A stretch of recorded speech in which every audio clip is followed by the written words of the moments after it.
Good morning students. Chapter number 2 अर्थात द्वितीय पाठ बुद्धि बलवती सदा, बुद्धि हमेशा ही बलवान होती है। ये पाठ हम पढ़ चुके हैं इसके प्रथम भाग में।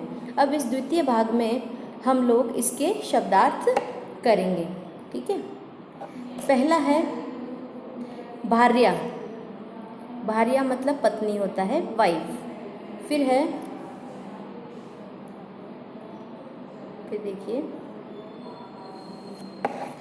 पुत्र द्वयोपेता, दोनों पुत्रों के साथ। ठीक है।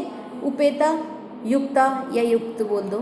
कानने जंगल, ददर्श देखा, धाष्टयात ढिठाई से या डांटते हुए, चपेटया हाथ से प्रहार करना, थप्पड़ मारना या चांटा मारना, प्रहृत्य मारकर या प्रहार किया।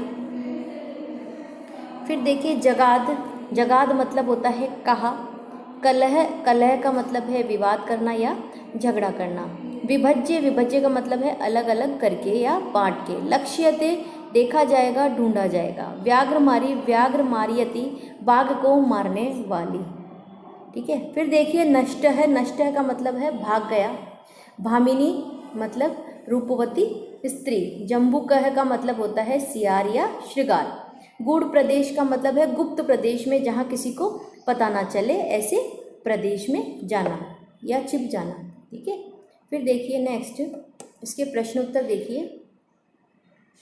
एक पदेन उत्तर लिखत। एक पदेन यानी वन वर्ड में आपको आंसर देने हैं। तो पहला इसका देखिए आप,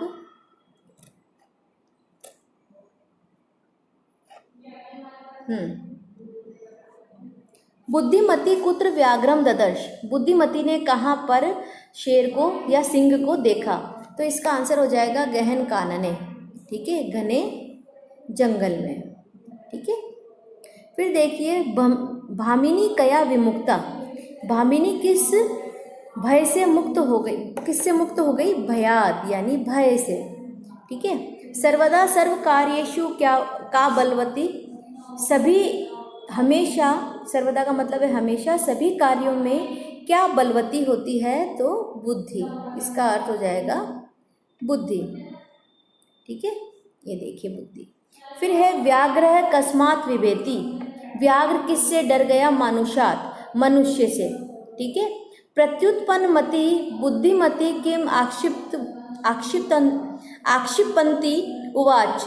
प्रत्युत्पन्न मति बुद्धि ने किसको आक्षेप करके कहा? तो जम्बूकह अर्थात सियार को।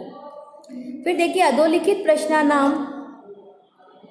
प्रश्नानाम उत्तराणी संस्कृत भाषाया लिखत। नीचे लिखे हुए प्रश्नों के उत्तर जो है वह संस्कृत भाषा में देने हैं। बुद्धिमती केन उपेता पितृगृहम प्रति चलिता। बुद्धिमती जो है वो किस कारण से अपने किसके साथ में अपने पिता के घर गई? तो बुद्धिमती पुत्र द्वयोपेता पेता पितृगृहम प्रति चलिता। फिर देखिए इसका ख, व्याघ्र है किम विचार्य पलायित है। व्याघ्र क्या विचार करके पलायन कर गया? व्याघ्र विचारे पलायिते काचिदे व्याघ्रमारी इति विचार्य पलायित है। ठीक है, कि ये जरूर कोई व्याघ्रमारी है, यह सोचकर वह चला गया। लोके महतो भयात् कह मुच्यते। ठीक है। लोक में महान भय से कौन बच जाता है? तो बुद्धिमान बच जाता है। जम्बूकः किम वदन व्याघ्रस्य उपहासं करोति। जम्बूकः किम वदन व्याघ्रस्य उपहासं करोति, भवान कुत्र भयात् पलायिते। वो किस बात से उसका मजाक उड़ाता है कि आप कहाँ पर भागे जा रहे हैं? ठीक है, डर के मारे। फिर देखिए इसका लास्ट क्वेश्चन है, बुद्धिमती श्रृगाल की मुक्तवती। बुद्धिमती ने श्रृगाल को क्या कहा? रे धूर्त त्वया मह्यम पुरा व्याघ्रत्रयम दत्तम।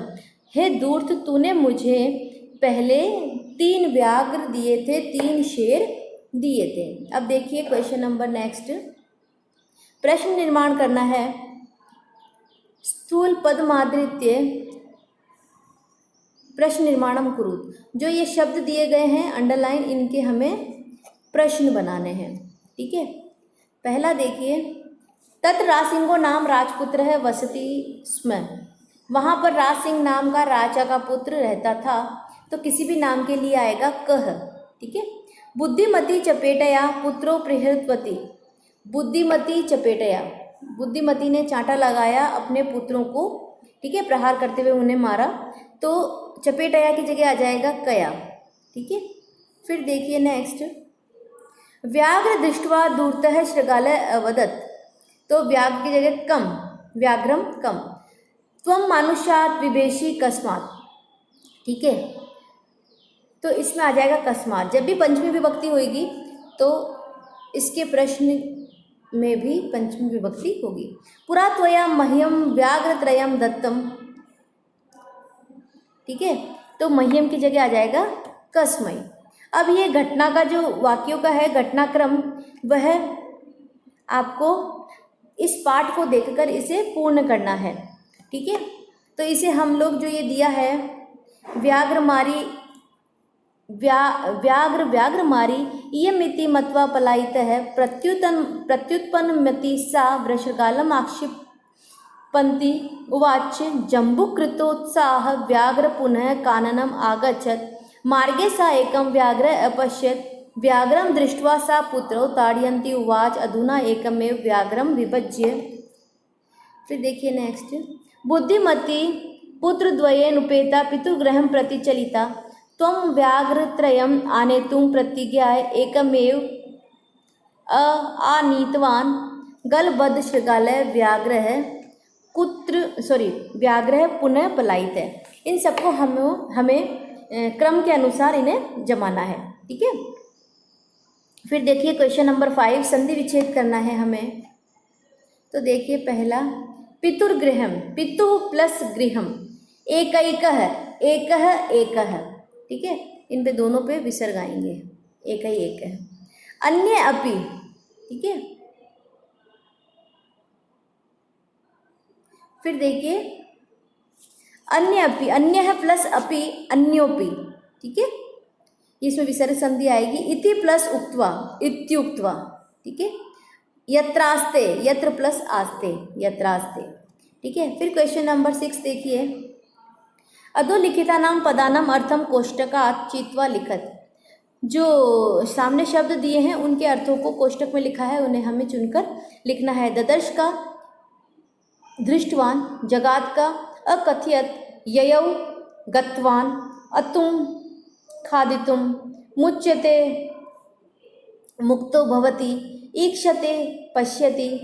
और फिर देखिए क्वेश्चन नंबर 7 है आपका, पाठात् चित्वा पर्याय पदम लिखत। पाठों से आपको, पाठ से चुनकर आपको पर्यायवाची लिखने हैं। आपके एग्ज़ाम में भी, जब भी आपकी परीक्षा होगी, आपके एग्ज़ाम के अंदर भी एक पैसेज दिया होता है, उसके अंतर्गत कई शब्द ऐसे होते हैं जिनके पर्यायवाची ऑलरेडी आपको उस पैराग्राफ में मिल जाते हैं, उन्हीं में से आपको ढूंढकर उन्हें करना होता है। ठीक है, तो वनम का हो जाएगा काननम, वन का भी जंगल, कानन का भी जंगल। शृगाल और जम्बू का है, दोनों का ही मतलब यार होता है।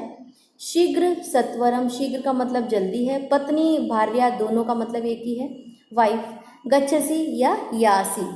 फिर देखिए विपरीतार्थक शब्द है, देखिए पाठा चित्वा विपरीतार्थक पदम लिखत। ये भी पाठ से ही आपको चुनकर इसमें लिखने हैं। प्रथम है, द्वितीय है, प्रथम का द्वितीय हो जाएगा। उक्त्वा, श्रुत्वा। ठीक है। फिर देखिए लास्ट, अधुना, पश्चात, अवेला, वेला, बुद्धिहीना, बुद्धिमती। ठीक है। अब इन प्रश्न उत्तर को हम लोग इसी प्रकार से पूर्ण करते हैं। हमारे पास में जब भी पैसेज आता है एग्ज़ाम के अंदर, तो उसमें से ही हमको चुनकर उन्हें आंसर लिखने होते हैं, जो भी उसके अंदर से हमें दिया होता है। जैसे प्रश्न उत्तर होते हैं, शब्दार्थ, विलोम शब्द, कुछ भी शब्द होता है, संज्ञा शब्द, विशेषण शब्द, कर्ता शब्द, तो जितने भी प्रकार के शब्द वगैरह होते हैं तो वह हमें इसी प्रकार करने होते हैं। ठीक है। तो ये जो बुद्धि बलवती सदा है, अर्थात हमेशा बुद्धि ही बलवान होती है। बुद्धि हमें जो प्रत्युत्पन्न मति होता है कि हमको उसी टाइम पे सही जवाब देना, अर्थात उसी समय हमें कोई भी परेशानी, कोई भी चीज़ हो, उससे हमें पूर्णतः मुक्ति मिलती है अगर हमारे अंदर बुद्धि है तो। अगर हमारे अंदर बुद्धि है तो हम बड़ी से बड़ी समस्या से भी पार पा सकते हैं, उससे हम दूर हो सकते हैं। ठीक है, इसी प्रकार से जब भी हम अपनी बुद्धि का प्रयोग करते हैं तो हमारी हर समस्या का हल निकल जाता है। ठीक है, इसी प्रकार से ये अध्याय पूर्ण होता है। द्वितीय अध्याय, बुद्धि बलवती सदा, बुद्धि ही सदा बलवान होती है। धन्यवाद।